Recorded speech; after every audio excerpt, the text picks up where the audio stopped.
तुम दूसरी शादी मत करो, बच्चे का मुंह देख के मत करो, मत दो मुझे तलाक, रह नहीं पाएंगे हम लोग कहीं के नहीं बचेंगे। बच्चा तुम्हारा बहुत याद करता है तुमको। ये बेटी जो है यूपी की, मुस्लिम से हिंदू धर्म स्वीकार की है और आपके ही पार्टी का नेता का बेटा इस तरह से व्यवहार कर रहा है इस महिला के साथ। मुझे सिर्फ उसका साथ चाहिए, क्योंकि मैंने अपना धर्म, अपना सब कुछ छोड़ दिया है उसके लिए। मैं हिंदू बन चुकी हूँ, मैं पूजा करती हूँ, सारे त्योहार मनाती हूँ। इस मानसिकता को आप समझ रहे हैं क्या कि एक बीजेपी का नेता का बेटा कहता है कि तुम नहीं होती तो कोई और मुस्लिम लड़की होती, हमको तो बस बदला लेना था। मतलब कि एक लड़की को प्यार के जाल में फंसाकर उसका धर्म परिवर्तन करना, बच्चा पैदा करना और छोड़ देना, ये हिंदू पंडित के लड़के को मुस्लिम लड़की के साथ बदला लेना, पता नहीं क्या बदला लेना है। मुझसे बोलता है कि देखो तुम मुस्लिम थी, मैंने तुमको हिंदू बना दिया, शादी कर लिया, बेटा भी करवा दिया, क्या कर लोगी तुम मेरा? अब तुम मेरा कुछ नहीं कर पाओगी, बेटा लेके घूमो, पंडितों का बेटा लेके घूमो, ऐसे बोलता है। मतलब मुस्लिम होना मुझे कभी कभी गुस्सा आती है कि मुस्लिम क्यों मैं पैदा हुई, कि मेरे साथ इतना अत्याचार क्यों हुआ। जी प्रणाम, मैं हूं सुमित कुमार और आप देख रहे हैं सच बिहार का ये सीरीज वाह रे समाज। प्यार मोहब्बत के नाम पे पहले लोग क्या कुछ नहीं कर जाते थे, अब प्यार मोहब्बत के नाम पे कुछ नहीं लोग करते। प्यार मोहब्बत के नाम पे शादी करते हैं और उसके बाद ड्रामाबाजी में क्या कुछ नहीं कर जाते। आजकल आप सोशल मीडिया से लेके हर जगह पे देख लीजिए, प्यार का पंचनामा जिस तरह से बन रहा है, उससे लोगों का भरोसा तो अब डेफिनेटली उठने लगेगा ऐसे चीज़ों से। और जो लोग का अभी भी भरोसा बना हुआ है उनकी उठ जाएगी ऐसी हरकतों से। आज हमारे सामने जो बैठी हैं, इनका नाम है अर्शी तिवारी। इससे पहले इनका नाम था अर्शी खान। इन्होंने प्यार में धर्म परिवर्तन किया और अब जाके धर्म परिवर्तन करा कुरा लेने के बाद भी इनका पति इनको छोड़ रहा है, मारपीट करता है। देखिए कितना प्यारा सा बच्चा है इनका, लेकिन उसे इस बच्चे को लेकर भी इनके पति के दिमाग में मोह नहीं है। पैसे की अजीब सनक है, महिलाएं इनके लिए एक तरह से भोग विलास की वस्तु है, इससे ज़्यादा कुछ नहीं। मेरा घर अलीगंज में है, यूपी, लखनऊ जी। लखनऊ से मैं आई हूँ यहाँ आप लोग के पास, क्योंकि लखनऊ में हमारी कोई कार्रवाई नहीं हो रही है, ना कोई सुनवाई हो रही है। मैंने बहुतों से मदद की गुहार लगाई है, लेकिन सब कोई बस यही बोलता है यहाँ जाओ वहाँ जाओ। और मैं सब कहीं जा चुकी हूँ, सारे थाने, महिला थाने, अलीगंज थाने, और मैंने हर जगह स्पीड पोस्ट भी किया हुआ है, लेकिन कोई कार्रवाई नहीं हो रही। 8-10 दिन हो गए हैं। इससे पहले भी मेरे साथ में बहुत बुरा हो चुका है। पति मेरा मुझे बहाने से बुलाया और मारा पीटा मुझे। बहाने से? आप कहाँ रहती थी जो बहाने से बुलाया? अब मैं अलग रहती थी, मतलब वो किराए पे मुझे रखता था। 7 साल से मुझे किराए पे रखा हुआ है। तो यूपी से आपको बिहार पटना आने की नौबत क्यों पड़ी अर्शी? वहाँ पे कोई कार्रवाई नहीं हो रहा, कोई नहीं सुन रहा आपकी बातें? नहीं सर, कोई अगर सुन रहा होता तो मैं इतनी दूर क्यों आती आप लोग के पास? कोई भी नहीं सुन रहा है। हमारे ससुर जी जो हैं, संतोष तिवारी जी, वो पॉलिटिक में है, थोड़ा पॉलिटिक पावर है उनके पास, तो मजबूत हैं और बहुत पैसे वाले हैं, बहुत रिच फैमिली से बिलोंग करता है लड़का। और ये चीज़ मुझे नहीं पता थी कि वो इतना अमीर लड़का है। मैं सोचती थी कि बड़ा घर है, नॉर्मल होंगे, इतना पैसा नहीं होगा। तो आपके पति का क्या नाम हुआ? हमारे पति का नाम गगन तिवारी है जी। एक बात बताइए अर्शी, ऑडियंस के लिए समझ में थोड़ी आए कि आपकी मुलाकात गगन से सबसे पहले कब हुई थी और कैसे हुई थी? गगन से हमारी मुलाकात जब हुई थी तब हम भी छोटे थे, वो भी छोटा था। उस हिसाब से हमारा घूमना टहलना बस ऐसे ही चलता था। हम एक हॉस्टल में रहते थे, तो वहीं के द्वारा, वो मेरा हॉस्टल उसी के घर के पीछे ही था, अपोजिट था। तो हम दोनों साथ में बस घूमते टहलते थे। घूमते टहलते मतलब दोस्ती कुछ ज़्यादा बढ़ गई। दोस्ती जब बढ़ गई तो प्यार हो गया हम दोनों को। प्यार होने के बाद उसने मुझसे बोला कि आप बहुत वो प्यार करने लगा था, मुझे अपना घर से छत फान के आता था मेरे पास मिलने मुझसे। तो फिर बोला कि तुम धर्म परिवर्तन अपना कर लो, जब धर्म परिवर्तन कर लोगी तो मेरे घर वाले तुमको अपना लेंगे। तो हाँ, क्योंकि उनके पापा मम्मी थोड़ा पूजा पाठ में बिलोंग ज़्यादा करते हैं, तो पूजा पाठ में करते, मुझे तो कुछ इस सब चीज़ों में मालूम भी नहीं था। भाई मैं मुस्लिम थी, मुझे ये सब चीज़ें नहीं मालूम थी, देखती तो थी लेकिन मालूम नहीं थी। लेकिन मैंने उसके लिए अपना सब कुछ बदल लिया, अपनी जात, अपना हालात सब बदल लिया। तो आप हिंदू से, मतलब मुस्लिम से हिंदू बनना सिर्फ इसलिए स्वीकार कर ली क्योंकि गगन चाहता था? गगन चाहता था, वो मुझसे बहुत प्यार करता था, वो मुझे दिखाता भी था कि मैं बहुत प्यार करता हूँ तुमसे। और मेरे मेरा केयर भी करता था, हर चीज़। फिर अचानक से जब हम लोग ने शादी कर लिया, कोर्ट मैरिज कर लिया और आर्य समाज से शादी भी किया है, हमारे पास प्रूफ भी है उस चीज़ का। पूरा इनके पास पेपर है और इनके पास मैरिज का पूरा रजिस्ट्रेशन वगैरह सब है। थोड़ा हम कहेंगे कि दिखाएंगे हमारे वीडियो जर्नलिस्ट। ये देखिए ये पूरा आर्य समाज से ये शादी का सर्टिफिकेट है इनका, और ये धर्म परिवर्तन का है। ये धर्म परिवर्तन करी हैं वो आर्य समाज से, ये बैठ के धर्म परिवर्तन कराती हैं। बच्चे का सर्टिफिकेट है जो हमारा बच्चा है, और बच्चे का सर्टिफिकेट है ये। तो इस तरह से पूरे, और ये इनका एप्लीकेशन है अभी का। और मैं कुछ फ़ोटो दिखाना चाहता हूँ इनकी, कि देखिए कितना प्यारा ये फ़ोटो है इनका। देखिए इस तरह से फ़ोटो इनका देख लीजिए, ये फ़ोटो देखिए, ये सब आर्य समाज से ये शादी की है। वही ये आर्य समाज से शादी की थी, जी वहाँ की जी फोटो है आर्य ना? समाज की है, हमारे जानकीपुरम में आर्य समाज है, वहीं का है, वहीं का है। तो तब आप इतनी सुंदर सी लग रही हैं इस फोटो में। अब मैं मोटी हो गई हूँ। नहीं अभी आप सुंदर हैं, इसका कहने का मतलब ये नहीं है मेरा। नहीं, मैं मोटी हो गई हूँ क्योंकि हमारे ससुराल वाले उनको भड़काते हैं कि मैं मतलब वो लड़की मोटी हो गई है, भद्दी हो गई है, तुम्हारे पास इतना पैसा है, तुम एक बीवी रखो, 4 बीवी रखो, क्या फर्क पड़ता है। मतलब मेरे ससुर कहते हैं। आपके ससुर कहते हैं? आप ऑडियो रिकॉर्डिंग भी सुना रही थी। हाँ, मेरे ससुर कहते हैं कि 4 बीवी रखेगा तो क्या, खिलाने का तो बूता है उसको। मतलब 7 साल में मेरे लिए तो ऐसा कुछ भी नहीं किया है कि जो मैं कह दूं कि हाँ तुम 4 बीवी रखने के हकदार हो। उसने मेरे साथ में कुछ भी ऐसा नहीं और किया आपके है। ससुर पॉलिटिशियन है? हाँ, मेरे ससुर जो है विधानसभा चाहते हैं, यूपी 71 किस से। पार्टी से चुनाव लड़ते हैं वो? बीजेपी। बीजेपी से? जी। एक बात बताइए, बीजेपी की यूपी में सरकार है और बीजेपी से बिलोंग करते इनके ससुर संतोष तिवारी, और कहते क्या हैं कि मेरा बेटा 3-4 शादी भी कर लेगा तो क्या दिक्कत है। मतलब कि ये पूरे परिवार के लिए महिला सिर्फ भोग विलास की वस्तु है, उससे ज़्यादा कुछ नहीं इनके लिए मायने रखता। मतलब ये लड़की कोई वस्तु है क्या? 3-4 शादी कर लोगे, बीजेपी संबंध। और मैं कहना चाहता हूँ यूपी के गवर्नमेंट से, योगी जी से, आप कहते हैं ना, आप चाहे जिस नियत से कहते हो कि लोग को घर वापसी कराओ, धर्म परिवर्तन कराओ, ये बेटी जो है यूपी की मुस्लिम से हिंदू धर्म स्वीकार की है, और आपके ही पार्टी का नेता का बेटा इस तरह से व्यवहार कर रहा है इस महिला के साथ, और वहाँ पे ना आपकी पुलिस ना प्रशासन सुन रही है। हमें अभी भी उम्मीद है कि योगी सरकार पक्का इस पे एक्शन लेगी। मैं योगी जी से गुहार करती हूँ कि मेरी मदद की जाए। सच में मैं पीड़ित हूँ, मैं धक्के खा रही हूँ रोड पे। मेरा घर भी छीन लिया गया, जहाँ पे मैं किराए पे रहती हूँ वहाँ भी उसने बोल दिया है कि घर खाली करा लो, और मैं अपने घर भी नहीं जा सकती क्योंकि मेरे घर में भी बेइज्जती हो चुकी है मेरी। अब पूरी तरीके से हर कोई देख रहा है मुझे कि मेरे साथ में क्या हुआ है, तो घर वाले भी मुझसे बात नहीं कर रहे हैं कि तुम्हारा मैटर है, तुम जानो। अब मैं इस बच्चे को कहाँ लेके जाऊँ, किस जगह जाऊँ? यूपी में मेरी बिल्कुल भी सुनवाई नहीं हो रही, कहीं भी सुनवाई नहीं हो रही है। बताइए अर्शी, आपने क्यों धर्म परिवर्तन किया? प्यार अगर आप करती थी, मैं भी किसी से प्यार करूंगा, कोई मुझसे प्यार करेगा तो मुझे उसी रूप में स्वीकार करेगा ना, कि धर्म परिवर्तन कराएगा, उसके बाद आप हर शर्तों पे उसके जाएंगी तो आपको तो वो कमज़ोर समझेगा ना। और शायद यही हुआ कि आपको सिर्फ इस्तेमाल किया वो। मुझे कमजोरी तो उसने समझा क्योंकि मैं इतने अमीर घर से नहीं हूँ, और वो हमेशा धमकी भी देता है, ताने भी मारता है कि तुम मेरे लिए क्या लेके आई हो, कुछ भी नहीं लेके आई, तुम्हारे पास तो इतने भी पैसे नहीं है कि तुम मुझे खुद दे सको। क्योंकि उसके पास पैसे है, उसके पास पावर है, तो इसलिए मुझे धमकी देता रहता है कि तुम मेरा कुछ नहीं कर पाओगी, तुम कहीं भी चली जाओ। उसको पता है कि मैं सच में बहुत कमज़ोर हो चुकी हूँ। मेरे साथ बहुत गलत हुआ है, पहले भी मेरे साथ गलत कर चुका है, मुझे जेल भिजवा चुका है, मेरे पर जेल क्यों भिजवाया आपको? झूठा मुकदमा लगा करके कि मैं उसकी 400 करोड़ की संपत्ति हड़पना चाहती हूँ, और मैं उनके लड़के को लालच से, मतलब मैं लालच से जुड़ी हूँ, मैं उनकी संपत्ति के लिए बस मैंने शादी की।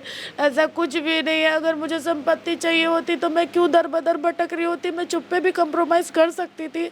मुझे सिर्फ उसका साथ चाहिए, क्योंकि मैंने अपना धर्म, अपना सब कुछ छोड़ दिया है उसके लिए। मैं हिंदू बन चुकी हूँ, मैं पूजा करती हूँ, सारे त्यौहार मनाती हूँ, मैं उसके लिए करती हूँ, अपने बच्चे के लिए, अपनी खुशी के लिए, कि मेरा बच्चा एक ही धर्म में रहे, 2 तरफ ना भटके। अब उसको क्या चाहिए मुझसे? बोलता है तुम मर जाओ, जब मर जाओगी तब आऊँगा तुम्हारे पास। कहता है मर जाओगी तब आऊंगा तुम्हारे पास। हाँ, बोलता है मर जाओ, मुझे दूसरी लड़की से शादी कर दे, मुझे शादी करने दो, मुझे तलाक दो। कितना कितना ये शर्म की बात है कि एक लड़की जो कि किसी के प्यार में, एक लड़की लड़के के प्यार में अपनी धर्म परिवर्तन करके, देख लीजिए, मांग में सिंदूर लेके टिक्का बिंदी लगा के आई हैं। ये उम्मीद की कि जिस पति के लिए, जिस बॉयफ्रेंड के लिए ये सब कुछ कर रही हैं वो ज़िंदगी संवार देगा। अपने घर वालों से लड़ गई, अपने घर वालों को नहीं बताया कुछ। आज ये कहाँ की रही, ना कानून ना प्रशासन, कोई साथ नहीं देगा। तो अंत में दुनिया सिर्फ क्रिटिसाइज करने के लिए खड़ा है। अब किधर के रही ये, हिंदू न मुस्लिम, ये किसी भी जगह पे नहीं रही। दूसरी बात, कानून प्रशासन तो साथ दे नहीं रहा। खुद नेता है भाई साहब, बीजेपी का नेता है। देखिए, हमको पॉलिटिकल मैटर में इसको नहीं ले जाना था, लेकिन एक पॉलिटिक्स दबाव तो बनाएगा ना कि बीजेपी का नेता का बेटा ऐसे क्यों कर रहा है। क्या उनके लिए, क्या उसका कोई एजेंडा था कि मुस्लिम लड़की से शादी करो, हिंदू बनाओ, उसके बाद छोड़ दो? क्या सच में एजेंडा था? मुझसे बोलता है कि देखो तुम मुस्लिम थी, मैंने तुमको हिंदू बना दिया, शादी कर लिया, बेटा भी करवा दिया, क्या कर लोगी तुम मेरा? अब तुम मेरा कुछ नहीं कर पाओगी, बेटा लेके घूमो, पंडितों का बेटा लेके घूमो, ऐसे बोलता है मुझसे। मतलब जब हमारा लड़ाई होता है फ़ोन पे तो बोलता है जाओ, तुम्हारे जैसे बहुत आते हैं और जाते हैं, और तुम ना होती कोई और होता तुम्हारी जगह पे, ऐसा भी मुझसे अब बोलता है। लेकिन वो पहले नहीं बोलता था, पहले नहीं बोलता अब था। ऐसे बोलता है जैसे आपको मुस्लिम होने के नाते यूज किया, बच्चा हुआ, अब छोड़ देंगे, अब छोड़ देंगे, जाओ, कुछ नहीं कर पाओगी। तो हमने कहा कि कोई ना कोई तो मेरा सुनेगा। तो बोलता है तुम बचोगी जब तब तो सुनेगा, मतलब धमकी देता है, बचोगी जब, मर जाओगी कौन सुनेगा जब बचोगी। आपको डर है मार देगा वो? हाँ बिल्कुल डर है मुझे, जो जेल भिजवा सकता है। 10 साल की सजा तक के उन लोगों का प्लानिंग था कि मैं 10 साल जेल में बंद रहूंगी, उसके बाद उनके बेटे की शादी हो अच्छा, एक जाएगी। बात बताइए, जब आप पे केस किया कि सोलो पॉइजन दे रहा है, क्या क्या दे रहा है, यही है? गगन तिवारी यही है? देखिए कितना प्यार से शादी कर रहा है, कितनी प्यारी दिख रही है अर्शी भी उसमें। और ये हरकत ये बंदा कैसे कर सकता है बताइए? तो इस फोटो को देख के देखिए तो कुछ लग रहा है आपको? कितनी उम्मीदें होंगी शादी के वक्त। इस शादी का फोटो देखती हैं तो क्या उस समय, उस दिन का याद आता है एक्साइटमेंट कि क्या कुछ छोड़ के कर रही थी शादी? बिल्कुल बिल्कुल भी याद आता है, सब कुछ याद आता है कि हम कैसे मिले, कहाँ गए, क्या क्या हमने किया। और इतना मतलब सब अच्छा था। अचानक से उसके घर वालों ने प्लानिंग कर लिया कि बस मुस्लिम है उसको छोड़ो, मुस्लिम है उसको छोड़ो। मतलब मुस्लिम होना, मुझे कभी कभी गुस्सा आती है कि मुस्लिम क्यों मैं पैदा हुई, कि मेरे साथ इतना अत्याचार क्यों हुआ, मैं क्यों एक हिंदू लड़के के पास चली गई, क्यों मैंने शादी कर लिया, और मैं तो हिंदू भी बन गई। अगर मैं उसको मुस्लिम बना लेती तो मेरे ऊपर लांछन लग जाता, तब सब खड़े हो जाते उसके फेवर में कि हाँ तुमने हिंदू उसको बना लिया। मैं हिंदू बन गई उसके लिए। मैंने तो कभी उससे नहीं कहा कि तुम रोज़ा रखो, नमाज पढ़ो। मैंने उसके लिए व्रत रखा, और आप मेरे पास कितने व्रत के फ़ोटो हैं। मैंने हमेशा उसके लिए करवा चौथ का व्रत रखा, लंबी आयु की प्रार्थना की भगवान से कि उसकी लंबी आयु बढ़े, और मैं उसकी लंबी आयु के लिए करती हूँ। वो बोलता है तुम मर जाओ, जब मर जाओगी तो क्या मेरा कर लोगी। मारने की भी प्लानिंग उनके घर में चलती रहती है।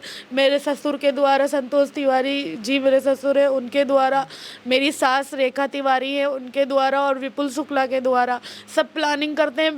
बैठ के घर में गगन तिवारी करते हैं। फिर रात में 2-2 3-3 बजे तक प्लानिंग चलती है कि बस उसको किसी भी तरीके से किसी जेल करा दो, बुरे मुकदमे में फंसा दो, या फिर उसको जान से मरवा दो, गाड़ी से या टक्कर लगवा दो, कुछ भी करा दो। आपको हौसला रखिए अर्शी, ऐसा कुछ नहीं होगा। उम्मीद करता हूँ कि प्रशासन में अब भी ज़मीर बची होगी थोड़ी बहुत, और जिससे वो लोग कार्रवाई करेंगे इस लड़के पे। और पॉलिटिशियन है तो क्या हुआ, कार्रवाई तो होगी, कानून के नज़र में सब बराबर हैं। लेकिन ये सोच से बहुत दिक्कत है कि कहता है इनको कि मुस्लिम हो तुम, तुम्हारे जगह पे तुम नहीं होती तो कोई और होता। ये कहता है आपसे कि तुम नहीं होती तो कोई और हाँ, होता। मुझसे बहुत बार बोला है, कई बार लड़ाई झगड़ा, ड्रिंक करने के बाद लड़ाई झगड़ा करता था, बोलता था तुम वो लड़की ना होती कोई और होती। तो हमने कहा अगर कोई और होती तब भी उसका इतना ही बुरा हाल मतलब करते। मुस्लिम ही होती कोई और? हाँ, मुस्लिम ही होती कोई और होती, इतना ही बुरा हाल कर। बोलता है कि हाँ हमको तो बदला लेना है, पता नहीं किस चीज़ का उसको बदला लेना है मुझसे। यही मैं नहीं समझ पाई आज तक कि किस चीज़ का उसको बदला चाहिए। कहता है बदला लेना हमको। हाँ, पता नहीं किस बात का उसको बदला लेना है। बोलता है मेरे पापा तो इतने पैसे वाले हैं कि हमको हर जगह से बचा लेंगे, चाहे मैं कुछ भी करूं।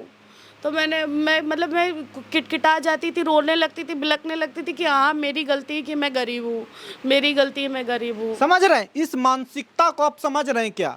कि एक बीजेपी का नेता का बेटा कहता है कि तुम नहीं होती तो कोई और मुस्लिम लड़की होती, हमको तो बस बदला लेना था। मतलब कि एक लड़की को प्यार के जाल में फंसाकर उसका धर्म परिवर्तन करना, बच्चा पैदा करना और छोड़ देना, ये हिंदू पंडित के लड़के को मुस्लिम लड़की के साथ बदला लेना, पता नहीं क्या बदला लेना है। मैं बोलना नहीं चाहता, बस आप समझदार हैं, समझिए।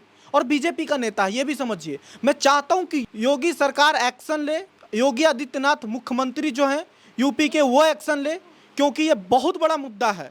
आपकी पार्टी का भी नाम खराब कर रहा है ऐसे लोग। कितनी बदनीयती है। आप जो कहते हैं कि लोगों को घर वापसी करनी चाहिए, क्या क्या करना चाहिए, ये सब जमीन पे कर रहे हैं लोग, और ये हो रहा है एक महिला के साथ। ऐसे लोगों की नीयत आपको नहीं समझ में आया था पहले अरसी? आप कितने साल डेट किए हैं इसे? 2-3 साल लगभग? 2 साल तो ऐसे ही हम लोग घूमे टहले थे साथ में, और उसके बाद में 2 साल बाद उसको अचानक से याद आ गया कि शादी करनी है। तो हमको लगा ठीक है, हमारा मतलब घर बस जाएगा, हम संवर जाएंगे अपना। हमको भी ख्वाब थे बहुत सारे कि उनके घर वाले बस झांसा देते थे कि हम किसी को बताएंगे नहीं, हम हिंदू दिखा करके तुमको शादी करके लेकर के आएंगे। मतलब जब शादी आप कर रही थी तो उनके घर वाले ओके थे इस शादी के लिए?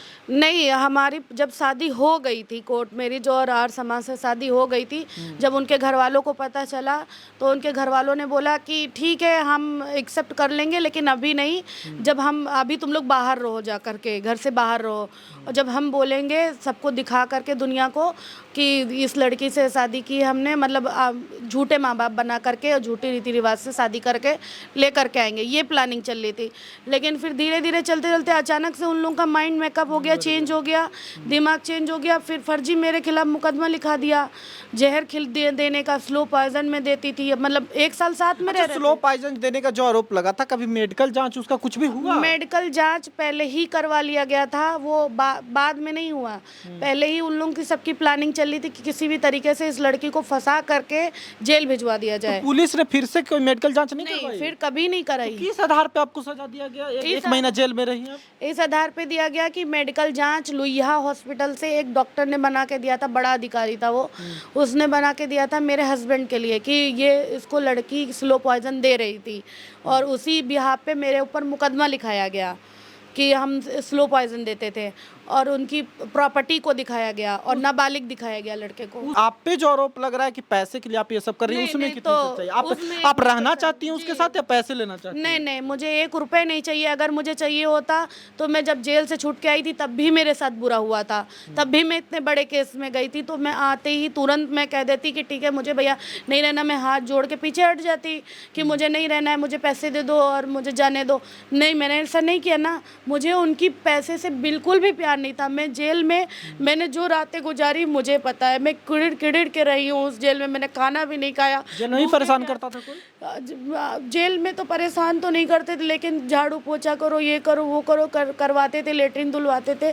लेकिन मैं वहाँ मर के जी हूँ, मतलब मेरे मन में आता था कि मैं मर जाऊँ, लेकिन फिर भी मुझे जीना पड़ता था अपने हक के लिए। जब मैं जेल से आ गई, मैं अपनी लड़ाई लड़ी हूँ। लड़ाई लड़ते लड़ते उस समय फिर मेरे हस्बैंड को होश आ गया अचानक से कि मुझे जाना चाहिए मेरे पास। फिर वो मेरे पास आ गए, वो रोने लगे, मेरे पैर पकड़ने लगे कि मुझे माफ़ कर दो। मेरे घर वालों ने मेरे से ज़बरदस्ती कराई, उसका भी वीडियो है मेरे पास। और मैं ऐसे ही दर-बदर भटक रही हूँ। मैं अलीगंज थाने भी गई हूँ, महिला थाने भी गई हूँ। मैंने कुछ नहीं सुना? कुछ भी नहीं।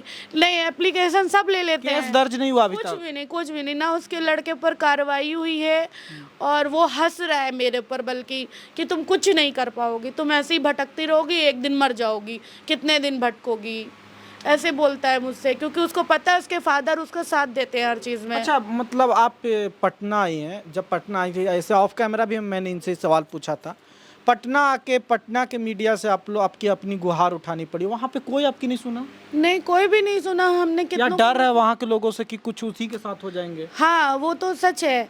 और मैंने कितनों को मैसेज किया, कितनों को अपनी कहानी बताई, लेकिन कोई इंटरेस्ट नहीं लिया, ना कोई मेरे लिए आगे आया, क्योंकि पता नहीं क्या है वहाँ के लोगों को जो कोई मेरा सुनना ही नहीं चाहता है। और मैं योगी जी को भी मैंने अपनी एक चिट्ठी लिखी थी, वो कराया था, फैक्स कराया था, लेकिन वहाँ से भी कोई कार्रवाई अभी तक नहीं आई है। देखिए, ये विराज है। आपका क्या नाम है बाबू?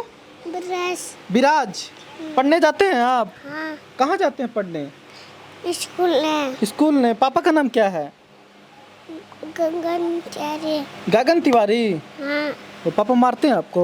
हाँ, मम्मी को? मम्मी नहीं मारती। मम्मी को भी? हाँ, तो इतना प्यारा बच्चा है, और क्या चाहिए? इतनी प्यारी सी पत्नी जो प्यार करती हैं, अपने लिए धर्म परिवर्तन कर ली, इतना प्यारा सा बच्चा जो कितना चंचल स्वभाव का है, और क्या चाहिए होता है इंसान को? हमें ये समझ में नहीं आता कि तुम पहले प्यार भी करो और ड्रामा भी करो। क्या क्या चाहिए उसको ऐसी चीज? दादा दादी इनके कहते हैं कि इसको छोड़ दो, ये मुस्लिम से है। पिल्ला बोलते हैं मेरे बच्चे को, मतलब बोलते हैं कटविन है वो, पिल्ला है उसका। इसकी दादी बोलती हैं कि इस बच्चे को मैं नहीं स्वीकारूंगी, मुस्लिम की औलाद है। तो बोलती है कि अगर ये सो रहा हो, मेरे पति से बोलती है, मैंने अपने कानों से सुना है, मोबाइल मेरे हस्बैंड भूल गए ऑन करके छोड़ दिए और वो लोग आपस में बात कर रहे थे, तो मेरी सास कह रही है उसके मुंह पे तकिया रख दो और हाथ रख देना ऊपर से बच्चे के? हाँ, बच्चे के। और वो जब मर जाएगा वो खुद मर जाएगी अपने आप से, उसको देख के वो खुद मर जाएगी। मतलब हमको बोल रहे थे नहीं, उनके माँ बाप बोलते हैं मरते मर जाएंगे लेकिन तुमको कभी नहीं अपनाएंगे। हाँ, अभी लास्ट मैसेज देना हो गगन को, छोड़ दीजिए उनके फैमिली जो क्या सोचते हैं, गगन को आप क्या कहेंगे हमारे माध्यम से, अगर कुछ कहना हो आपको तो? मैं गगन से यही कहना चाहती हूँ, तुमको इतना अच्छा परिवार अपना था, साथ में हम लोग रहते थे, घूमते थे बच्चे को लेकर के, बच्चा बहुत याद करता है तुमको। सच में गगन, तुम जहाँ भी हो सब साथ में फिर से आ जाओ, साथ में रहो। कि मुझे तुम्हारे पैसे की कभी लालच नहीं थी, तुमको भी पता है, तुमने बोला है मुझसे कई बार कि आज से तुम लालच नहीं करती हो, अब कोई और लड़की होती पैसे लेके कब का छोड़ के चली गई होती। गगन, मैंने तुम्हारे साथ हर वो चीज़ सहा है जो नहीं सह सकता कोई भी। मैं तुम्हारे लिए जेल भी गई हूँ, हर चीज़ मैंने किया। आप फिर से आ जाओ, फिर से साथ में रहो, हम सब अच्छे से रहेंगे जैसे रहते थे। प्लीज़ तुम दूसरी शादी मत करो, बच्चे का मुंह देख के मत करो, मत दो मुझे तलाक। रह नहीं पाएंगे हम लोग कहीं के नहीं बचेंगे। बच्चा तुम्हारा बहुत याद करता है तुमको। प्लीज़ तुम जहाँ भी हो सब लोग साथ में रहो मिल के, अपने घर वालों को समझाओ, ना फोर्स करे तुमको। बस मैं यही कहना चाहती हूँ गगन से कि मेरे आंसू देखो, मेरी तकलीफ देखो। ऐसा नहीं कि तुम नहीं जानते हो, हर चीज़ जानते हो, तुमने मेरा हर दर्द देखा है, तो प्लीज़ साथ में आ जाओ प्लीज़। आए दिन जो हो रहा है वो अच्छा नहीं है समाज के लिए। आपकी राय ज़रूर हमारे लिए महत्वपूर्ण है, आप कमेंट करके बताइएगा और शेयर करके योगी सरकार तक, पूरे यूपी वालों से मैं कोशिश करता हूँ, बिहार वालों से, कि आप शेयर कीजिए। मैं रेयरली कहता हूँ कैसे वीडियोस को शेयर कीजिए, लेकिन इनकी मदद होनी चाहिए, इनके लिए ना सही तो इस प्यारे से बच्चे के लिए, इसकी फ्यूचर बर्बाद ना हो, इसकी जो दुनिया है ना आगे की तबाह नहीं हो जानी चाहिए।